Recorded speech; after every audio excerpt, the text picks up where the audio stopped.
Menko Polhukam Mahfud MD menyebut ada gerakan yang dilakukan sejumlah orang untuk membuat Sambo bebas atau mendapat hukuman ringan. Untuk membahasnya sudah bergabung di Kompas Petang mantan Kepala BAIS, Badan Intelijen Strategis, Bapak Soleman Ponto dan Ketua IPW Sugeng Teguh Santoso serta anggota Kompolnas Yusuf Warsim. Selamat petang Bapak-Bapak, terima kasih untuk waktunya bersama kami di Kompas Petang.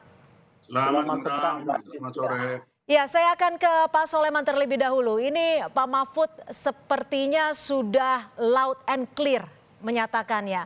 Siapa sih Pak sebenarnya? Pak Jadi Soleman?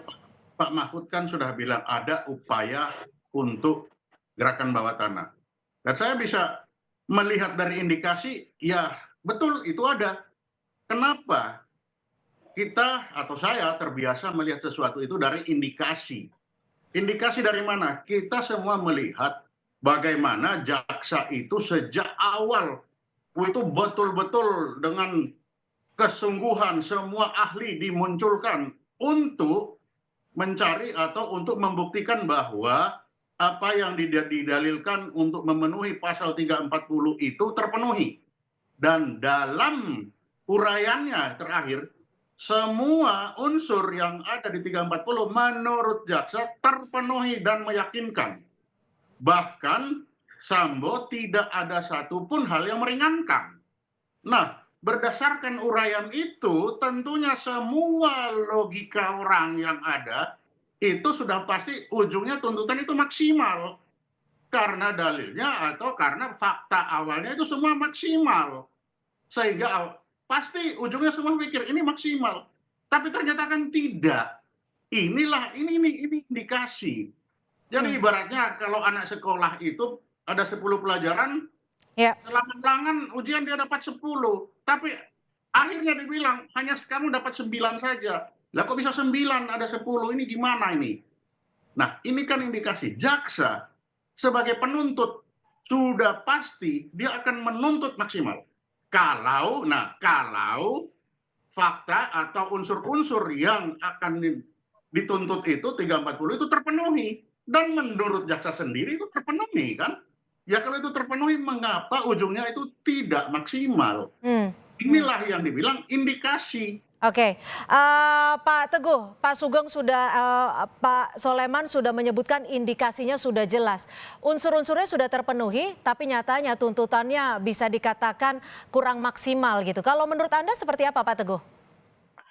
Sebelum ke sana saya mau sampaikan ya, ketika Sambo sudah jadi tersangka, sebetulnya ada 3 hal yang sudah lakukan secara sistematis ya. Dia menyediakan advokat-advokat untuk membela 5 orang yang ditersangkakan, termasuk menyediakan advokat untuk Eliezer. Itu strateginya. Kedua, dia juga sudah tahu bahwa proses ini akan di persidangan, sehingga dia sudah mempersiapkan ya, kira-kira gampangnya memilih hakim ya. Nah, apakah berhasil atau tidak ya itu satu hal yang harus dicari tahu. Yang ketiga, dia itu kan dari awal mau melakukan perlawanan balik ya. Bukan zamannya lagi ini mengancam dengan fisik kepada kejaksaan, kepada hakim, bukan zamannya lagi. Yang digunakan adalah bargaining terkait dengan sumber daya informasi yang dimiliki oleh Sambo untuk menekan pihak-pihak mungkin di internal, mengarahkan agar dirinya ditolong ya, ditolong dalam tanda satu intimidasi untuk ditolong. Dan ini sudah nyata ya. Jadi begini loh. Ketika Pak Mahfud menyatakan ada itu sudah basi menurut saya ya, sudah basi karena dari awal IPW sudah mengetahui ketika dia jadi tersangka sudah ada upaya-upaya pembenahan. Artinya IPW melihatnya gelagat ini sebenarnya sudah dari awal dimulai sejak awalnya sidang. Anda tadi menyebut memilih hakim, maksudnya seperti apa itu Pak Teguh? Loh, di dalam praktek peradilan ya, sebelum perkara masuk, itu banyak praktek-praktek melakukan pendekatan kepada hakim untuk dapat dipilih kepada Tujuannya? pimpinannya. Untuk kasus ini tujuan tertentunya ada menurut Anda? Loh, ya ada dong ya. Saya mendengar informasi itu, tetapi apakah hakimnya ini berhasil pengadilan Mahkamah Agung ataupun Pengadilan Negeri Jakarta Selatan bisa diintervensi, ya itu harus dicari tahu. Itu dulu ya. Kemudian begini, tadi Pak Sulaiman tuh indikasi itu benar ya. Perhatikan, kalau menurut saya yang saat ini meminta Sambo untuk tidak dihukum mati, ya ingat ya, tidak dihukum mati ya, itu adalah justru adalah kelompok-kelompok yang menginginkan supaya Sambo tidak mengeras perlawanannya. Kalau Sambo dituntut mati, ya Sambo akan mengeras perlawanannya. Indikasinya ada dua, ya. Ketika LHP Sambo tanggal 5 April 2022 dibuka, ya, terbuka, Sambo dan Hendra Kurniawan mengkonfirmasi itu benar. Tapi kemudian setelahnya dia menyatakan saya tidak berwenang lagi. Artinya ada deal yang tercapai di sana. Ada deal yang tercapai dalam sidang ini.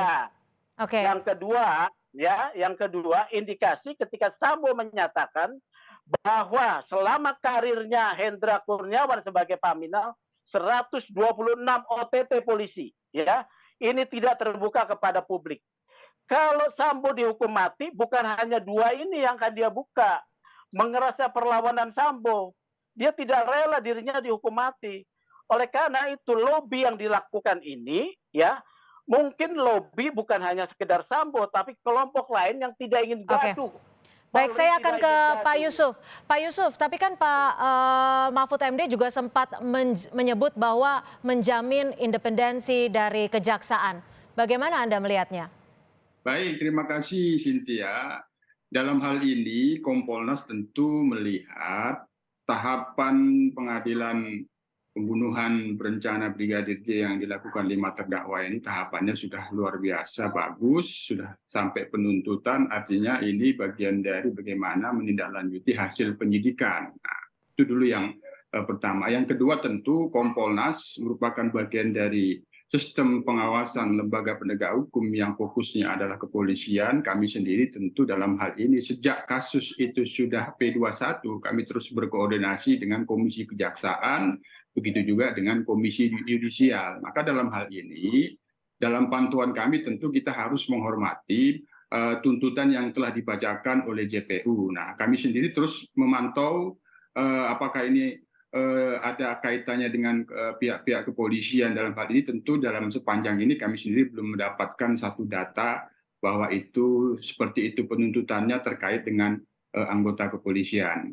Yang ketiga, dalam pantauan kami, sebenarnya dalam kasus ini Sambo sendiri sebagaimana yang telah pernah kami sampaikan dalam proses sidang kode etik, saya sudah pernah menyampaikan ada strategi-strategi yang disiapkan oleh Verdi Sambo. Itu sudah terlihat dalam proses perjalanan hingga P21, hingga dilakukan sidang di Pengadilan Jakarta Selatan, itu terlihat itu.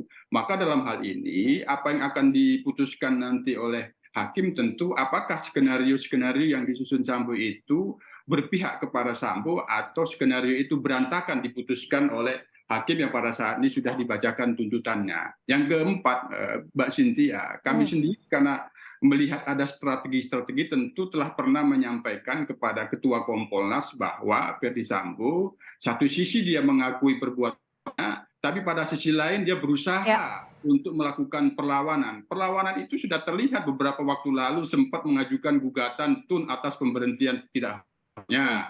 Terus ada kaitannya dengan beredarnya yang dikaitkan video itu suara hakim atau apa, itu kan bagian dari hal-hal yang terus kami pantau. Namun dalam hal ini kami sendiri Kompolnas tentu menghormati independensi jaksa penuntut umum dan nanti independensi hakim di dalam memutus. Nah, kami terus memantau dan kami terus mengajak kepada publik bahwa kasus ini terus kita kawal, terus kita pantau. Yang terakhir Mbak Cynthia, kami yakin bahwa Verdi Sambo apapun putusannya nanti, terbukti bersalah dan berapapun vonis yang diputuskan oleh hakim, kami yakin yang bersangkutan tetap membuat skenario perlawanan, apakah itu dalam... Jadi memastikan bahwa memang skenario itu memang ada, tapi bagaimana cara melawannya, bagaimana cara menyikapinya.